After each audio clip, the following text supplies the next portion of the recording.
കർത്താവായ യേശു ക്രിസ്തുവിൻ്റെ പരിശുദ്ധ നാമം വാഴ്ത്തപ്പെടുമാറാകട്ടെ.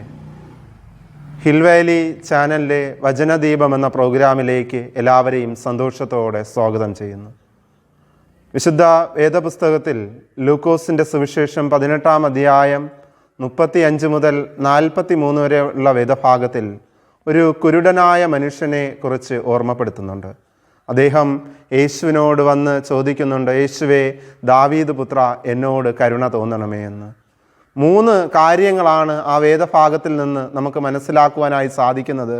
ആരിൽ നിന്നോ കേട്ടറിഞ്ഞ യേശുവിൻ്റെ സ്നേഹത്തെക്കുറിച്ച് രുചിച്ചറിയുവാൻ വേണ്ടി യേശുവിനോട് ചേർന്ന് വരുന്ന കുരുടനായ മനുഷ്യൻ്റെ ജീവിത സാഹചര്യം, അതുമാത്രമല്ല കരുണയ്ക്കായി അപേക്ഷിക്കുന്ന കുരുടനായ മനുഷ്യൻ്റെ കുറിച്ചും, അതുപോലെ തന്നെ സൗഖ്യത്തിനായി അപേക്ഷിക്കുകയും സൗഖ്യം യേശുവിൽ നിന്ന് നേടിയെടുക്കുകയും ചെയ്യുന്ന ആ മനുഷ്യനെക്കുറിച്ചും, അതോടൊപ്പം എല്ലാ നന്മകളും പ്രാപിച്ച് യേശുവിനോട് കൂടെ യാത്ര ചെയ്യുവാനായി ആഗ്രഹിക്കുന്നതായ ആ മനുഷ്യൻ്റെ ജീവിതത്തെക്കുറിച്ചും. ഇതിൽ നിന്ന് 3 കാര്യങ്ങളാണ് നമുക്ക് അധികമായി മനസ്സിലാക്കുവാനായി സാധിക്കുന്നത്. ഒന്നാമതായി, ആരിൽ നിന്നോ യേശുവിനെക്കുറിച്ച് കേട്ടറിഞ്ഞ മനുഷ്യൻ യേശുവിനെ ജീവിതത്തിൽ ഏറ്റെടുക്കുവാനായി ശ്രമിക്കുന്നു എന്നുള്ളതാണ്. അതുമാത്രമല്ല, യേശുവിനെ ജീവിതത്തിൽ ഏറ്റെടുക്കുകയും സൗഖ്യം പ്രാപിക്കുകയും ആ നന്മ പ്രാപിച്ച മനുഷ്യൻ യേശുവിനോടൊപ്പം സഞ്ചരിക്കുവാനും യേശുവിന് വേണ്ടി പ്രവർത്തിക്കുവാനും ആഗ്രഹിക്കുകയും ചെയ്യുന്നുണ്ട്.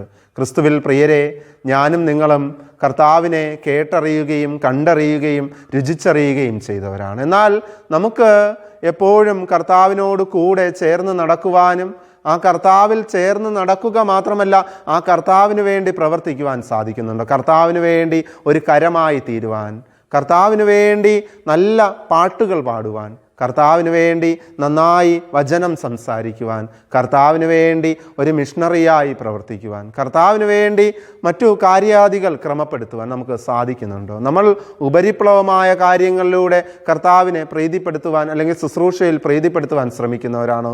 അല്ല, നാം കർത്താവിൻ്റെ സ്നേഹം രുചിച്ചറിയുകയും അത് ജീവിതത്തിൽ ഏറ്റെടുക്കുകയും മറ്റുള്ളവരിലേക്ക് അത് പകർന്നു നൽകുവാൻ കർത്താവിനോട് കൂടെ ചേർന്ന് നടക്കുകയും ചെയ്യുന്നവരാണ്. ഇവിടെ ഈ മനുഷ്യൻ കർത്താവിനെക്കുറിച്ച് കേട്ടറിയുകയും തൻ്റെ ജീവിതത്തിൽ ആ സ്നേഹം ഏറ്റെടുക്കുകയും ആ സ്നേഹം മറ്റുള്ളവരോട് അറിയിക്കുവാൻ വേണ്ടി ഒരു സുവിശേഷകനായി തീരുവാൻ, ഒരു ശുശ്രൂഷകനായി തീരുവാൻ കർത്താവിനോട് പറ്റിച്ചേരുകയുമാണ് ചെയ്യുന്നത്. ക്രിസ്തുവിൽ പ്രിയരെ, നമുക്കെല്ലാവർക്കും ഇതുപോലെ കേട്ടറിയുക മാത്രമല്ല, ജീവിതത്തിൽ അനുഭവിച്ചറിഞ്ഞുകൊണ്ട് അത് മറ്റുള്ളവരോട് പങ്കുവയ്ക്കുന്ന മനുഷ്യരായി തീരാം. അതിന് നമ്മെ സഹായിക്കുമാറാകട്ടെ.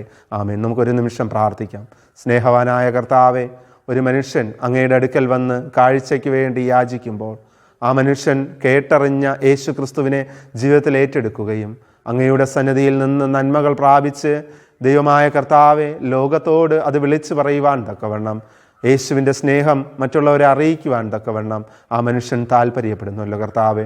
ഞങ്ങളും അങ്ങയുടെ നന്മകൾ പ്രാപിച്ച് മറ്റുള്ളവരോടത് ഘോഷിക്കുകയും ആ നന്മയിൽ മറ്റുള്ളവരെ വളർത്തിയെടുക്കുവാനും അവിടെ ഞങ്ങൾ സഹായിക്കണമെന്ന് യേശുവിൻ നാമത്തിൽ ഞങ്ങൾ യാചിക്കുമ്പോൾ പ്രാർത്ഥന കേൾക്കണമെന്ന്. ആമേൻ.